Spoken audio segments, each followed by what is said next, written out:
Hey there, cats and kitties. I am the Bluesman, Johnny Blues, and pardon the language, but I miss the fuck out of George Carlin.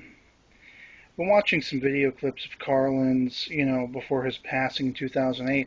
I was remembering actually the night that I heard that he passed away, or the day after, what have you. I found myself really feeling an emptiness, really feeling like, because he's somebody that was truly inspiring to my life, and one of the first people to inspire the idea that the counterculture mechanism, the sort of, walking to the beat of your own drum, that whole thing, that anti sort of society and societal norms and all those things were actually, it wasn't irregular. It wasn't something abnormal like the straights would tell you and everything like that. He was the first one to signify that for me. Also, he was somebody who spoke to the language interest I had in being a writer and everything, using words and language and exploring that.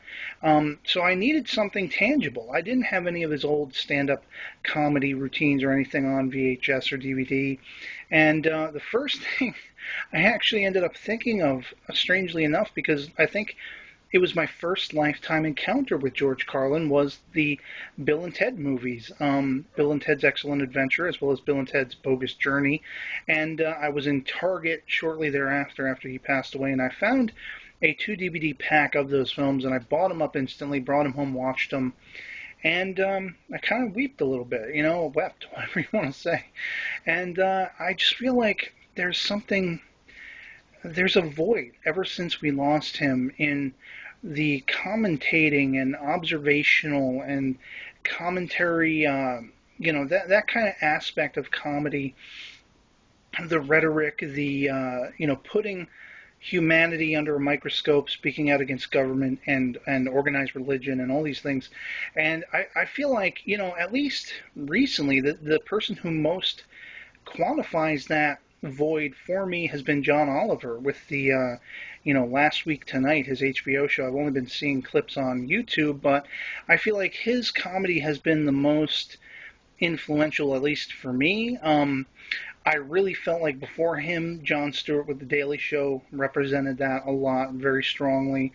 And I kind of feel like that's, it's lost its effectiveness for me. It's kind of a little too punchy with the comedy, whereas John Oliver's show, I feel, is much more in the vein of Carlin's, where he never loses sight of the focus. He never sacrifices the focus of his commentary for the punchline. The punchline is all part of the process, and it's to make the crushing blow of reality much akin to Carlin, a little bit lesser, but also no less, resounding in your mind and your mentality and your thought process. And it's just something I was thinking of today. I just really, really, really desperately miss George Carlin, and wish he was still with us. Wish someone with a mind akin to his could, reach out through the, sort of aura and the smoke and the fog that the government puts out there, and, the big business and corporations and all these things, and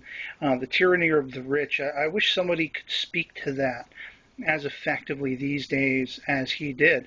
And, yeah, just thought I'd share that with you guys. A little fond memory of George Carlin. So I'll catch you later. Peace.